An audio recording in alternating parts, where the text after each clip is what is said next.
झारखंड में महफूज नहीं रहा महफूज, पलामू पुलिस ने ले ली जान। प्राइवेट पार्ट में डाल पेट्रोल, तोड़ दिया हाथ, आँख की भी चली गई थी रोशनी। तस्वीर में दिख रहे अस्पताल के बेड पर पड़े महफूज के शव पर पलामू पुलिस की दरिंदगी के निशान है।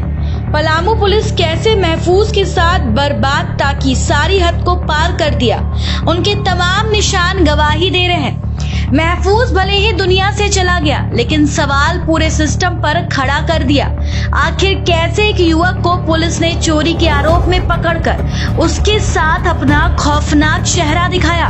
ये तस्वीर आपको नहीं दिखा सकते, आपकी रूह कांप जाएगी कि आखिर कैसे झारखंड में पुलिस काम कर रही है। अब इसे रिम्स में मौजूद है और फिलहाल महफूज इलाज के दौरान दम तोड़ चुका है और उनके तमाम परिजन है रिम्स अस्पताल के बाहर और इस आस में है कि अब आखिर जिस तरह से पुलिस ने पिटाई किया और एक आरोप लगाया कि लूटकांड की घटना को अंजाम देने को महफूज बैठा था और उसकी गिरफ्तारी कहीं और से होती है, पुलिस उठाती कहीं और से, 5 दिनों तक थाने में रखकर अलग अलग थाने ले जाते और पिटाई करते और इसके बाद जब स्थिति गंभीर होती है तो फिर उसे जेल भेजा जाता है और इस दौरान फिर पलामू के MMCH अस्पताल ले जाया जाता है और वहां से रिम्स रेफर किया गया। तो इन तमाम चीजों को जो पूरा मामला है काफी पेचीदा है। चलिए परिजनों से जानते हैं कि आखिर कैसे पूरी घटना हुई और महफूज को कहां से पुलिस ने उठाया है। तीसरे दिन जब हम पूछने गए तो पुलिस क्या कहती है डायरेक्ट कि यहाँ से चले जाओ,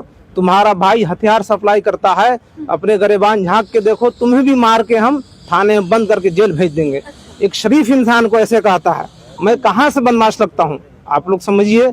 और दूसरी बात, उसके बाद मेरे भाई जब इस अवस्था में अभी मिला है कि ना हम अपने भाई से बोल सकते हैं, न हमारी बात को वो सुन सकता है, न उनकी बात को मैं सुन सकता हूँ, इस अवस्था में यहाँ पे मिला। लेकिन उससे पहले ना डाल्टेगंज के सदर अस्पताल में जब मिला तो सारे बयान मेरे आंखों के सामने, वीडियो रिकॉर्डिंग में वो अभी तक सबूत मेरे पास है। मारपीट की बात वो हाँ, तो उन्होंने कहा कि मैं जब न्यायालय पहुंचा तो मैं होशो हवास में नहीं था और मेरे साथ बहुत मारपीट किया गया, इतना मारपीट किया गया, उसका आज भी कपड़ा मौजूद है जिसमें कपड़े के खून के बहुत ज्यादा निशान लगे हैं। इतना मारपीट किया, एक मजबूत जींस था, वो जींस फट चुका है मेरा लोगों से। और यहाँ आने के बाद मैं क्या देखा, अपने भाई को जब रिम्स में रांची पहुंचा तो लगभग उसके पीठ पर 2000 डंडे का निशान पे मारा वार किया गया, इससे पे वो काला निशान बना जिससे डंडे का निशान था। उसके बाद मैं भाई से पूछा तो भाई हमें पहचान कर रोने लगा, कभी गला लिपटता, कभी तड़पता। मैं देखकर दंग रह गया आखिर क्या हुआ, तो उन्होंने बताया कि बहुत मुझे मारा गया है, पेट्रोल डालकर मारा गया है। देखा गया उसके पीछे के जो मांस थे हट गए थे। और उसके बाद मेरे भाई कहा कि SP मैम खुद चढ़कर मेरे पेट पर मारी है, सीने पर चढ़ के मारी है। और SP मैम पलामू जिले के SP मैम जो हैं रिश्मा रमेशन SP मैम है, वो खुद चढ़कर सीने पे और 4 जवानों के बीच डंडे से पिटवाई और खुद चढ़कर मारी। और उससे पहले मेरा भाई बयान दिया कि मैं एक तारीख को जब मेरे नावा थाना प्रभारी चिंटू कुमार ने पकड़ा था तो वहीं मारकर हाथ तोड़ दिया था। ये मेरे भाई ने कहा। 1 मार्च को नावा बाजार थाना पुलिस ने हिरासत में लिया। थाना में रखकर पुलिस ने किया आतंकवादियों जैसा सलूक। 4 मार्च को MMCH में डॉक्टर ने कर दिया रिम्स रेफर, लेकिन पुलिस ने 6 मार्च को पाकी थाना क्षेत्र से गिरफ्तारी दिखाकर जेल भेज दिया। मेरा भाई को 1 तारीख को नावा बाजार थाना प्रभारी उठाए थे। मेरे भाई को भीखी गांव से, उस ग्रामीण चिकित्सा का काम करता था जो छतरपुर थाना के अंतर्गत में आता है। इसके बाद वहां से लाने के बाद मेरा भाई रिम्स में जो बयान दिया है वो बोला कि 1 तारीख को नावा थाना प्रभारी मारे हैं, 2 तारीख को छतरपुर थाना लाने के मारे हैं, तीसरे दिन SP कोठी में डाल्टेगंज ले आकर के 9 बजे रात में ले गए। हम लोग को बहुत SP साहब ने, जो लेडीज पुलिस थी, SP साहब लेडीज हैं, वो चढ़ करके हमको 4 जवान लगवा करके पूरा डंडा से पिटवाई हैं, पूरा इतना पिटवा दी हैं। और बजाड़ के मेरा सर को भी पूरा उछल जा रहे थे तो सर को पकड़ के दीवार में बजाड़ रही थी। इसके बाद तीसरे दिन 11 बजे के बाद हमको कोई होश नहीं रहा। चौथे दिन इलाज जब होगा तो मेरा होश आया तो देखे कि मैं बेड पे हूँ। अगल बगल भी बहुत मरीज है, यानी मैं अस्पताल में भर्ती हूँ। तो अस्पताल में भर्ती हूँ, इसके बाद जब निकला बाहर हूँ हॉस्पिटल से तो देखा कि कल्याण हॉस्पिटल गेट पे लिखा हुआ है। उसके बाद यहाँ पे इलाज चलता है, डॉक्टर को भी यहाँ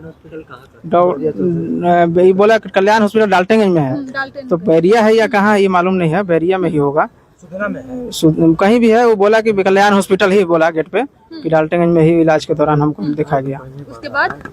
उसके बाद फिर यहाँ पे जब एडमिट किया गया था तो यहाँ पे मैं एक ड्राइवर को लेके आया था, उनका अपना दोस्त का गाड़ी था। ड्राइवर के सामने भी बयान बोला है, वो गढ़वा का था मशीद अहमद, उनके सामने भी बोला है कि ऐसा ऐसा मेरे साथ हुआ है घटना, जो मैं बता रहा हूँ।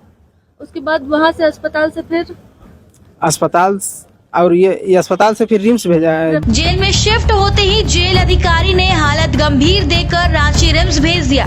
इसके बाद परिजनों को जानकारी दी। पुलिस ने फिर एफआईआर में लिखा कि बालूमाथ मुख्य सड़क के घाटी में कुछ अपराधियों की सूचना मिली थी जो लूट और डकैती की घटना को अंजाम दे सकते थे। इसमें टीम गठित किया गया और सब इंस्पेक्टर गोपाल कुमार राम, असी सुनील सुभाष भोगरा और जवान शामिल थे। यहीं से लोडेड पिस्तौल के साथ 4 लोगों को गिरफ्तार किया गया था। झारखंड पुलिस किस तरह से झारखंड में काम कर रहे हैं, इसका मुद्दा तो विधानसभा बजट सत्र के दौरान खूब गूंज रहा है। पुलिस की कार्यशैली पर भी सवाल उठा था और कुछ दिन पहले नेता प्रतिपक्ष बाबूलाल मरांडी ने सदन में सरकार से सवाल पूछा था कि नावा बाजार जो पलामू जिले के अंतर्गत थाना क्षेत्र है, वहां पर एक युवक को उठाया गया था जिसका नाम महफूज अंसारी था। उसकी पिटाई की गई और पिटाई के बाद इतना ज्यादा गंभीर अवस्था हो गया कि उसे पलामू रिम्स रेफर किया गया। महफूज अहमद को नावा बाजार